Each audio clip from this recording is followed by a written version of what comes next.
Greenland 2020 की अमेरिकी आपदा थ्रिलर फिल्म है जो रिक रोमन वॉ द्वारा निर्देशित और क्रिस पर्लिंग द्वारा लिखित है। इसमें हमारा नायक जॉन होता है, जिसका पेशा एक आर्किटेक्चर का होता है।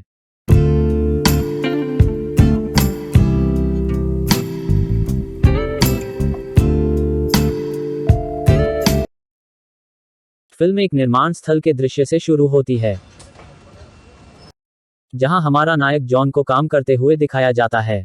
दूसरे ही सीन में जॉन को कार से जाते हुए दिखाया जाता है। कार के अंदर के रेडियो से यह प्रसार चल रहा होता है कि कोई तारे के बीच का धूमकेतु, जिसका नाम क्लार्क रखा गया है, कुछ ही हफ्तों पहले ही उसे ढूंढा गया है। वैज्ञानिक मानते हैं कि यह धूमकेतु दूसरे सौर प्रणाली से आया है और यह इतिहास में पहली बार होगा कि कोई धूमकेतु धरती के इतने पास से गुजरेगा कि हम उसे दिन के उजाले में भी देख सकते हैं। जॉन इसे नजरअंदाज करता है। अगले ही सीन में जॉन अपनी पत्नी एलिसन से मिलता है। उनकी बातों से ये साफ पता चल जाता है कि उनके बीच कुछ ठीक नहीं चल रहा है। वो दोनों अपने बेटे नेथन के कारण साथ रहने की कोशिश करते हैं। नेथन को डायबिटिक की मेडिकल कंडीशन होती है, उसे हर समय अपने दवाओं के ऊपर ही निर्भर रहना पड़ता है। नेथन और जॉन के संबंध को बहुत अच्छा दिखाया जाता है। तभी उनके न्यूज़ चैनल में यह दिखाया जाता है कि ये धूमकेतु सैकड़ों टुकड़ों और चट्टानों से बने हैं और वैज्ञानिक उसकी राह का पता नहीं लगा पा रहे हैं। अगले सुबह समाचार में यह बताया जाता है, इससे कोई खतरा नहीं है क्योंकि जब ये धूमकेतु हमारे वातावरण में घुसेगा तब वह जल जाएगा। सीन चेंज होता है जहां जॉन और नेथन मार्केट गए होते हैं। उधर जॉन आकाश में बहुत सारे विमानों को उड़ते हुए देखता है और उसे क्लार्क की एक छोटी सी झलक भी दिखाई देता है। जब वह शॉपिंग कर रहे होते हैं तभी उसे अलार्म की घंटी सुनाई देता है। जब वह फोन चेक करता है तो उसे मोबाइल पे प्रेसिडेंशियल अलर्ट का मैसेज आया होता है। उसके अगले ही पल उसे United state of homeland security से कॉल आता है। उसमें कहा जाता है कि यह कोई टेस्ट नहीं है, उसे और उसके परिवार को एक शेल्टर रिलोकेशन सेंटर में ले जाने के लिए चुना गया है। उसे सुन जॉन हैरान हो जाता है और अपने घर वापस लौटता है। घर जाते समय वह सैन्य वैन और मिलिट्री प्लेन को कहीं जाते हुए देखता है। वो ये सब बात एलिसन से करता है, जिसे सुन एलिसन हैरान हो जाती है। तभी उनके घर में पार्टी चल रही होती है जहां उनके पड़ोसी आए होते हैं। उस समय उनके टीवी पे धूमकेतु क्लार्क के बारे में बताया जा रहा होता है कि इसका प्रभाव धरती के समुद्र पर होगा और उसके कारण कई जगह सुनामी होने के संकेत दिया जाता है। तब जॉन बाहर जाता है। तभी दूर कहीं जोर का धमाका होता है, जिसके प्रभाव से जॉन के घर के खिड़कियां टूट जाती है। जब जॉन घर के अंदर आता है तभी न्यूज में यह प्रसारित हो रहा होता है कि क्लार्क का प्रभाव समुद्र में नहीं फ्लोरिडा के शहर में हुआ है और उसका शॉकवेव 1500 मील तक गया है। उसमें इम्पैक्ट वाली जगह का तस्वीर दिखाते हैं जहां सब कुछ तबाह हो चुका होता है। उसी वक्त फिर से जॉन के मोबाइल पे प्रेसिडेंशियल अलर्ट का मैसेज आता है और वही बात दोहराता है कि उसे और उनके परिवार को रॉबिन्सन एयर बेस आना होगा और उनको वहां से प्लेन में कहीं गुप्त सुरक्षित जगह ले लिया जाएगा। उनके पड़ोसी वहां से चले जाते हैं यह देखने के लिए कि उनके घर कोई मैसेज आया है कि नहीं, लेकिन किसको वो मैसेज नहीं आया होता है। जॉन उनकी परवाह ना करते हुए वहां से अपने परिवार के साथ एयरबेस के लिए निकल जाता है। तभी रेडियो से ये खबर मिलती है कि इस धूमकेतु के और भी 1000 टुकड़े दुनिया के अलग अलग जगहों में गिरने वाले हैं और एक टुकड़ा का आकार इतना बड़ा है कि यह पूरे ग्रह को नष्ट कर सकता है और उस बड़े टुकड़े का प्रभाव 48 घंटे में पृथ्वी पे होगा। गवर्नमेंट इंफॉर्मेशन को गोपनीय रख रही है क्योंकि धूमकेतु गिरने से पहले वो चयनकर्ताओं को आपातकालीन आश्रय पहुंचाना चाहती है। अगले ही दृश्य में जब वह उस जगह पहुंचते हैं तभी हमें दिखाया जाता है कि उधर हजारों की संख्या में लोग अंदर जाने की कोशिश कर रहे हैं, लेकिन वहां उन लोगों को अंदर भेजा जा रहा होता है जिसे प्रेसिडेंशियल अलर्ट का मैसेज और उसके साथ यूनिक बारकोड आया होता है। जॉन और उसके परिवार बारकोड दिखाकर अंदर चले जाते हैं। उनको पर्सनल आइडेंटिफिकेशन के लिए एक रिस्ट घड़ी पहनने को दिया जाता है। तभी जॉन को याद आता है कि उसने नेथन की दवाइयां कार में ही भूल आया है और उसे लेने वहां से चला जाता है। उस वक्त मिलिट्री के लोगों को नेथन के डायबिटिक होने के बारे में पता चलता है और उन्हें वहां से पूछताछ करने के लिए हाई अफसर के पास लाया जाता है। उनको वहां बताया जाता है कि मेडिकल कंडीशन वालों को वह नहीं ले रहे हैं। एलिसन उनको काफी मनाती है और पूछती है कि अगर तुम्हारे घर से ऐसा हुआ होता तो तुम क्या करती। तभी वह जवाब देती है कि 99% मिलिट्री ऑफिसर्स के घर वाले सेलेक्ट नहीं हुए हैं और उनको वहां से लौटा दिया जाता है।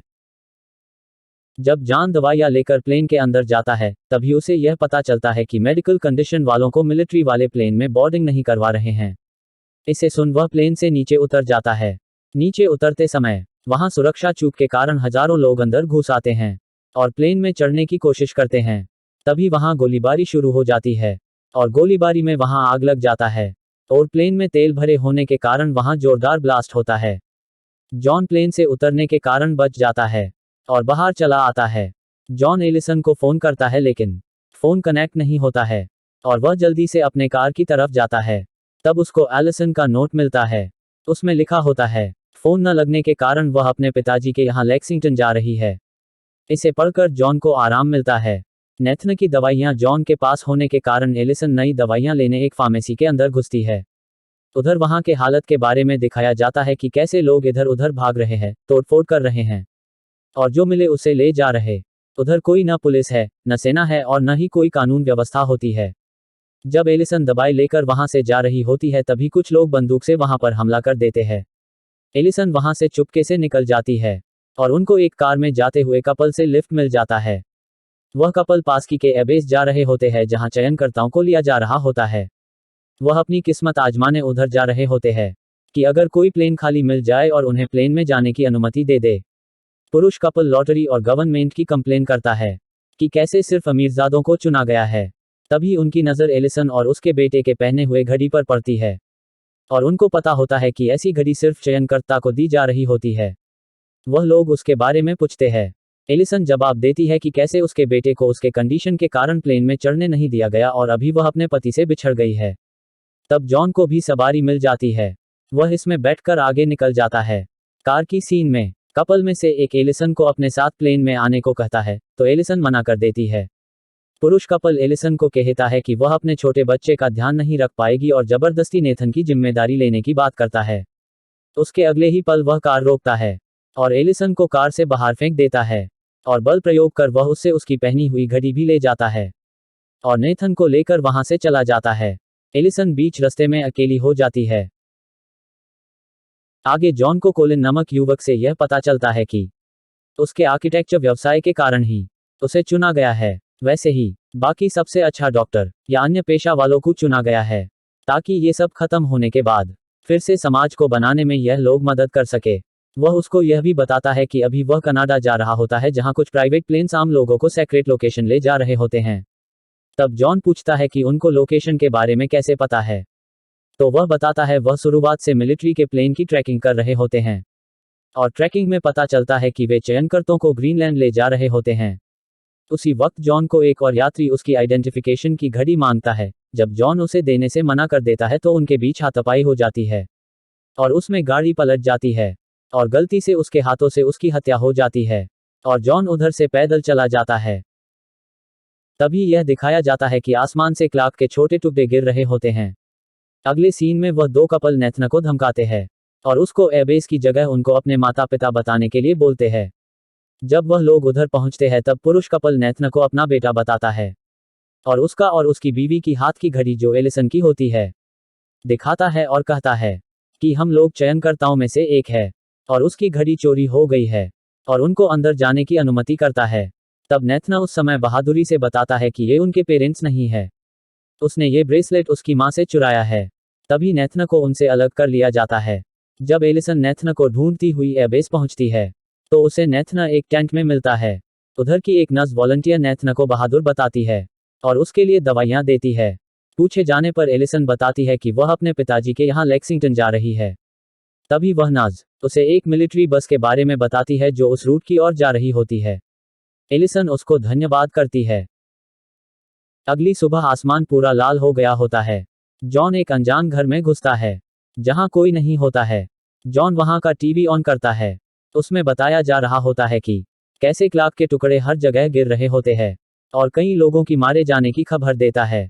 जॉन वहां से एक कार से चला जाता है और एलिसन के पिताजी से मिलता है और उनको वह सारी बात बताता है कि कैसे वह एलिसन से बिछड़ गया है। तभी वहां एलिसन का कॉल आता है और बताती है कि वह रास्ते में किसी पीसीओ से बात कर रही है और उसे सुनते ही जॉन और एलिसन के पिताजी उन्हें लेने चले जाते हैं। रास्ते में उनका मिलन होता है और सब घर चले आते हैं।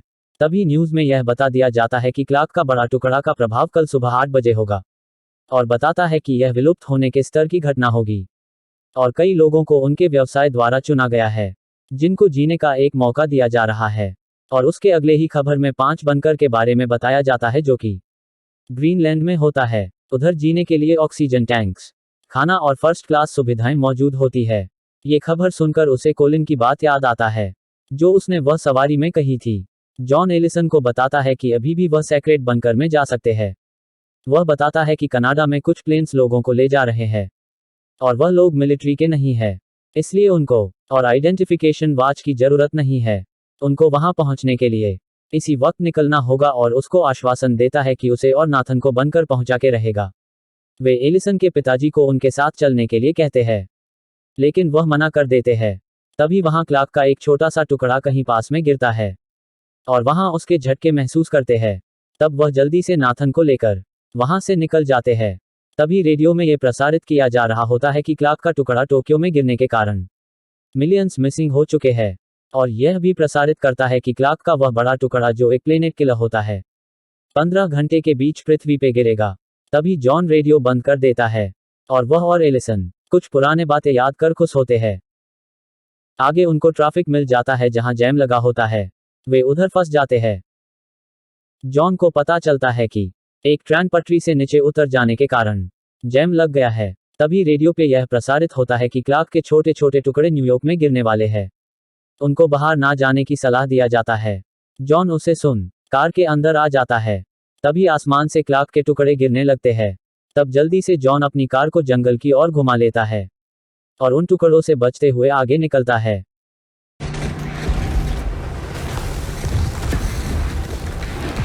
उसे आगे एक ब्रिज मिलता है, और वहां वे शरण लेते हैं। जब जॉन के पास वाली गाड़ी पे आग लग जाता है तो उसको बचाने के चक्कर में उसका हाथ जल जाता है। जब ये खत्म होता है तब रात हो चुकी होती है। वे उधर से कनाडा के लिए निकलते हैं और रेडियो पे ये प्रसारित होता है कि क्लार्क का बड़ा टुकड़ा जो 10 किलोमीटर से भी बड़ा है सुबह गिरने वाला है, और उसके प्रभाव से दुनिया के 75% लाइफ खत्म होने वाली है।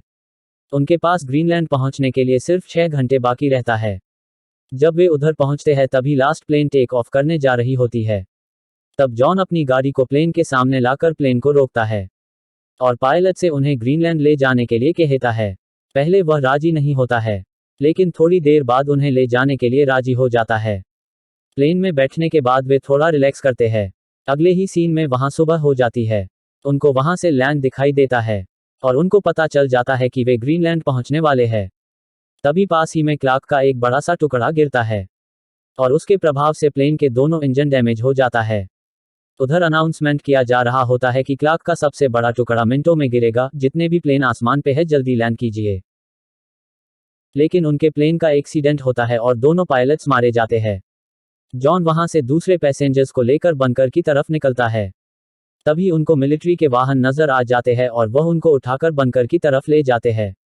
तभी हमें क्लार्क के बड़े टुकड़े को धरती पे आते हुए दिखाया जाता है। जॉन और बाकी लोग बंकर की ओर भागते हैं और बंकर में एक कोने में बैठ जाते हैं और क्लार्क का इम्पैक्ट का इंतजार करते हैं। और वहां कुछ देर बाद सब कुछ हिलने लगता है, और उधर से सीन चेंज होता है और हमें दिखाया जाता है कि कैसे पृथ्वी ध्वस्त हो चुका होता है। 9 महीने बंकर में रहने के बाद बंकर का दरवाजा खुलता है और ये अनाउंसमेंट किया जाता है कि यहाँ न कोई रेडिएशन और न कोई राख मौजूद है। उधर हमें जॉन एलिसन और नेथन को साथ दिखाया जाता है, और वहां एक पक्षी को उड़ते हुए दिखाया जाता है। ये सिंबल होता है कि यह एक नई सुबह और नई जिंदगी है। अलग अलग कोनों से लोगों के जिंदा होने की खबर को दिखाया जाता है। आशा है आपको यह फिल्म पसंद आई होगी। अच्छा लगा हो तो लाइक, शेयर और सब्सक्राइब करना ना भूले।